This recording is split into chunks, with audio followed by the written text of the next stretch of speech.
예레미야서 42장 13절에서 22절 말씀입니다.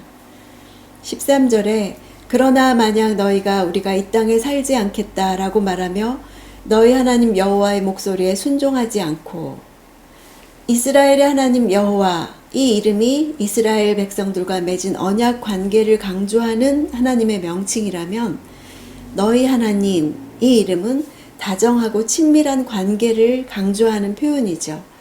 자기의 백성들을 심판하기보다 그들을 긍휼하게 여기시고 좋은 길로 인도하시려는 분으로 하나님을 소개하는 것입니다. 유다 땅에 산다는 것을 나타내는 동사 산다는 눌러 산다, 거한다는 뜻입니다. 반면에 이집트에 산다의 산다는 혈족이 아닌 사람들, 타지에서 타국인에게 얹혀 산다는 의미를 나타냅니다. 단어의 뜻이 다릅니다.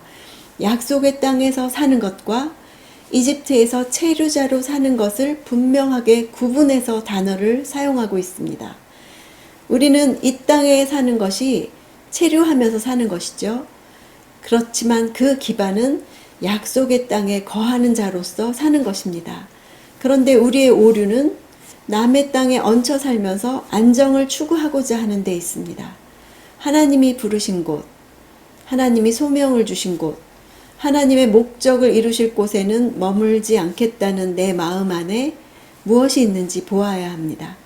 하나님이 머물게 하시는 땅에서는 희생해야 하고 대가를 치러야 하고 전쟁을 치러야 합니다. 반면 남의 땅에는 그런 것 없이도 풍요가 이루어질 것 같이 보이죠.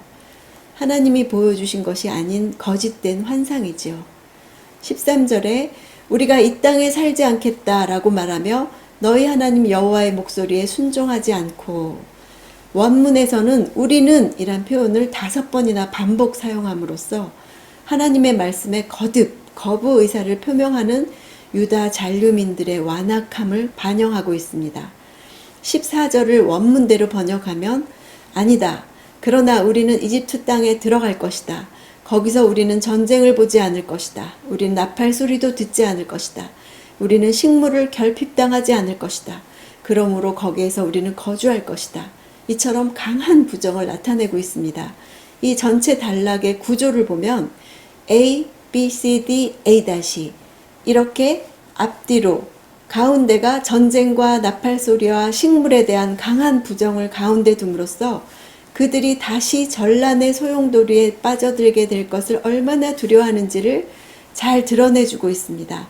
그 두려움으로 이집트 땅에 들어가서 거기 거주하겠다는 말을 A- 앞뒤로 싸고 있죠. 하나님은 그들을 지배하고 있는 두려움이 바벨론이 몰고 올지 모르는 전쟁에 관한 것임을 잘 알고 계셨기에 먼저 바벨론 왕을 겁내지 말라고 말씀하셨습니다.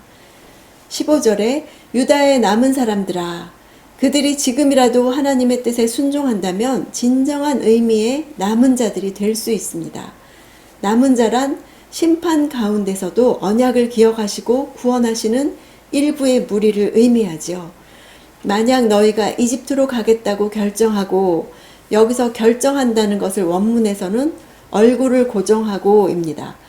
이것은 어떤 사람이 자신의 각오나 결심에 대해서 완강하게 고집하는 태도를 나타내는 관용적인 표현입니다. 유다 백성이 유다 땅에 머물라는 하나님의 음성에는 귀 기울이지 않고 이미 이집트로 향하기 위해서 그들의 얼굴을 그쪽으로 향하고 있는 듯한 뉘앙스를 전달하죠. 하나님께서는 이런 태도를 고집이라고 하셨습니다. 신앙생활에서 가장 큰 장애물 중에 하나는 빗나간 자기 중심적인 고집입니다. 범죄한 인간의 고질적인 병폐 가운데 하나인 고집은 하나님의 지혜를 멀리하고 자신의 경험과 지식으로 살아가려는 잘못된 태도라고 할 수 있죠. 16절에 너희가 두려워하는 칼이, 너희가 두려워하는 기근이, 칼과 기근 앞에 붙은 두려워하는 이란 단어는 원어로는 다른 단어입니다. 기근 앞에 붙은 단어는 실은 염려하는 기근이라고 번역하는 것이 더 좋습니다.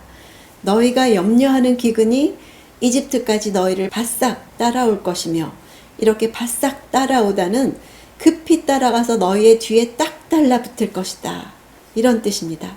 유다 백성들이 하나님의 말씀에 순종하지 않으면 어디를 가든지 하나님의 심판을 면할 수 없다는 뜻이죠. 당시 고대 근동 사람들은 이집트를 전쟁이 없는 평화로운 지역으로 여기고 있었습니다. 하나님은 바로 그들이 안전하다고 여기는 이집트에 전쟁과 기근이 임할 것을 말씀하고 계십니다. 내가 안전하다고 여기는 곳은 어디입니까? 하나님도 그것이 안전하다고 말씀하십니까? 하나님의 언약적 축복이 없는 곳은 하나님이 보장해 주시는 미래가 없는 곳입니다. 18절에 너희가 이집트로 갈 때 내 분노가 너희 위에 쏟아 부어질 것이다. 하나님은 이미 이집트 땅으로 향할 것을 결정한 뒤에 기도 부탁을 한 유다 백성들의 죄악된 마음을 알고 계셨습니다. 하나님의 분노를 붓는다는 것을 홍수 때 범람하는 물처럼 뜨거운 쇳물처럼 부어지는 무서운 심판의 이미지를 사용하셨습니다. 너희는 악담과 경악의 대상이 될 것이고 저주와 모욕의 대상이 될 것이다.